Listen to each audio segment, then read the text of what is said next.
Well, if you've not listened to episodes 1 to 3 of The Art of War on Amazon, go back and check these, as they're only 14 minutes combined, and it will give you context on this final instalment. In this episode, we're going to take a look at the psychology of black hat sellers. However, I will preface this with a couple of key points. Firstly, when we discuss the dark triad, I'm referring to sabotaging with the goal of damage, with the intent of putting sellers out of business. Not a few cheeky hacks or add to carts or even some friends and family reviews. Secondly, this isn't a professional diagnosis. I'm merely making you aware of the traits and the behaviours of these type of sellers and how they overlap.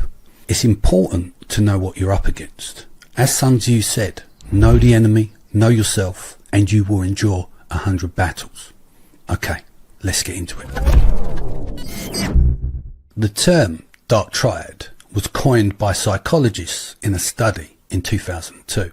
They identified these three traits as distinct yet interrelated, with sharing of a common theme of social malevolence, with the tendency towards self-promotion, emotional coldness, duplicity and aggression. Understanding the dark triad has implications for various fields, which include the workplace behaviour, criminology and interpersonal relationships. Research continues to explore how these traits manifest and interact, providing insights into human behaviour and personality disorders.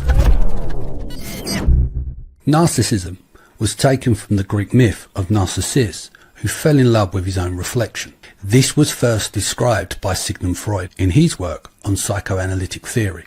Freud's study of narcissism was part of the larger focus on the human mind, looking at self-love and its effects on relationships and behaviour. Psychopathy has its roots in the early work of the psychiatrist Philip Pennell. The idea evolved with Harvey Checkley's book The Mask of Sanity in 1941, which outlined the traits of psychopathy. Further to this, Robert Hare further refined the concept in the 1980s with his own psychopathy checklist. Machiavellianism is named after Niccolò Machiavelli, an Italian political thinker. His famous work, The Prince, written in 1513, is a guide on political power and how rulers can maintain control. Machiavelli's advice often stressed cunning, manipulation and practical politics over morality. Okay, let's start with narcissism in terms of the pathology. NPD is diagnostically defined as a pervasive pattern of grandiosity. It also covers the need for admiration and the lack of empathy, with interpersonal entitlement, explosiveness, arrogance and envy. 5 of the 9 traits need to be present to meet the diagnosis. Grandiosity and entitlement. Narcissistic sellers might feel they deserve to dominate the market and believe they are superior to their competitors. This sense of superiority can lead them to undermine others to maintain the top positions in pervasive ways. Lack of empathy. They may not care about the harm that they cause to other sellers or the unfairness of their tactics. Their focus is on their own success and self-validation.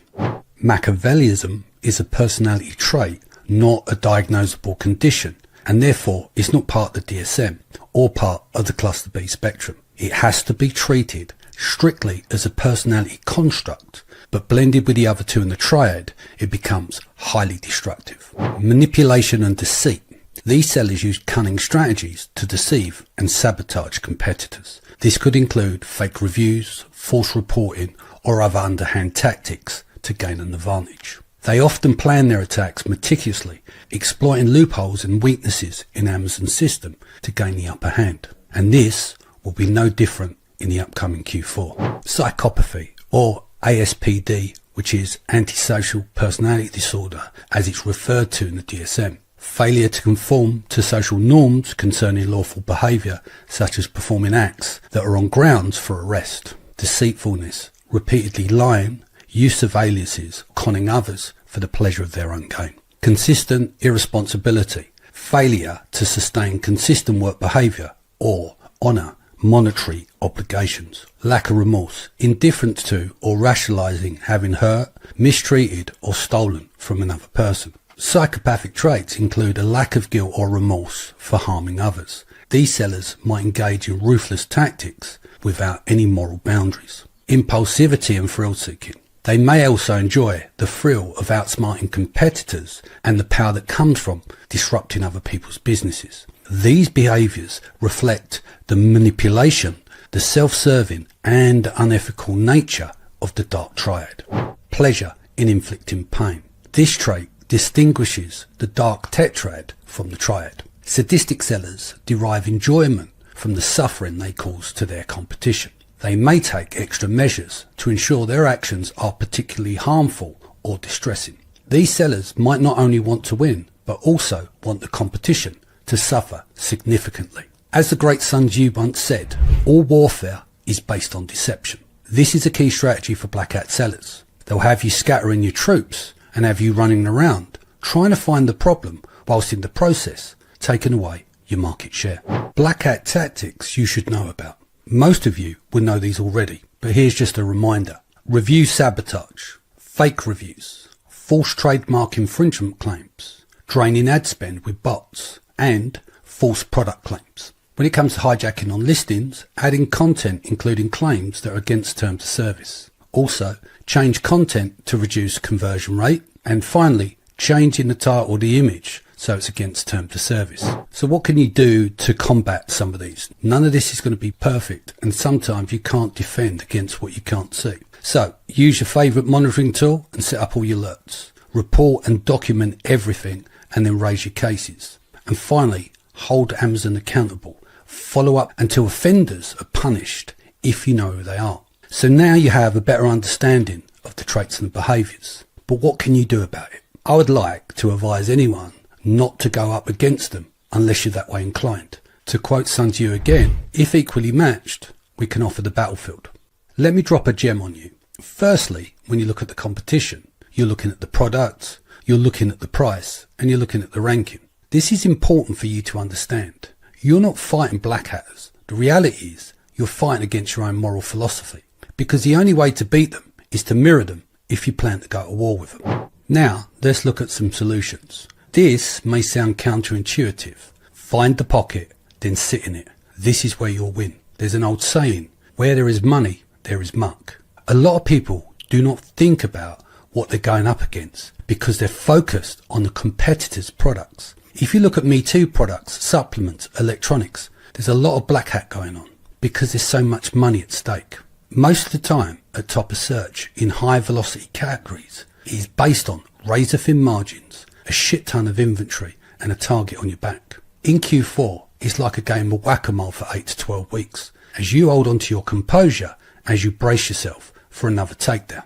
A lot of you guys are working on your crystal balls for Q4 stock, and you'll have hundreds of thousands on the line. If one of them take you down, it could be a wasted Q4, or even worse, put you out the game. I've been looking at many ways to close off this series, but you have too many models, margin goals, competition, and of course top of search is not a one fits all. So instead, I'll present you with a framework that you can massage and fit with your model. This will be mainly for super high velocity, highly targeted categories for unruly behaviour. Find a spot outside of the top 5 and maintain it. Yes, you will have a drop in sales, as most sales go to the top 3, but there's still plenty of meat on the bone in the lower ranks. But in most cases, it will take the target off your back and you won't be stuck with 400 grand of inventory come December 22nd.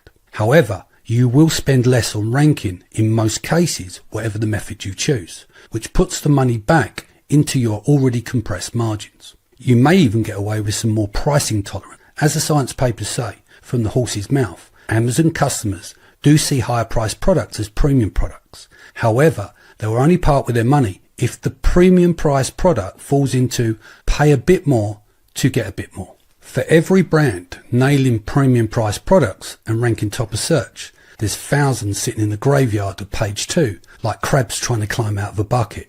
Find your customer objections on your new or current mousetrap that you built off the intel from mining other people's products to solve problems, objections and points of differentiation. This is not asking for the customer objections on your new Frankenstein mousetrap. No one is telling you the problems with your product unless you do the customer objection process. No hacks, PPC strategy, external traffic source, influencer campaigns, or AI optimization will be as effective as finding and solving your customer objections. Stop putting the horse before the cart.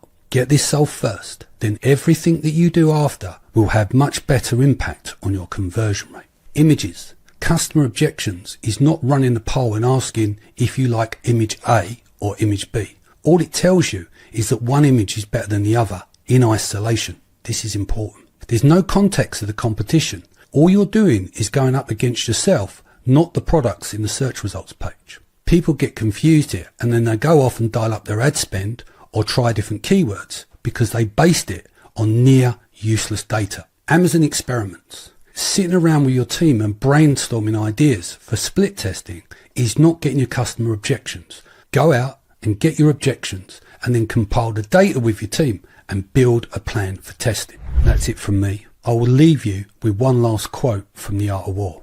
In the midst of chaos, there is also opportunity.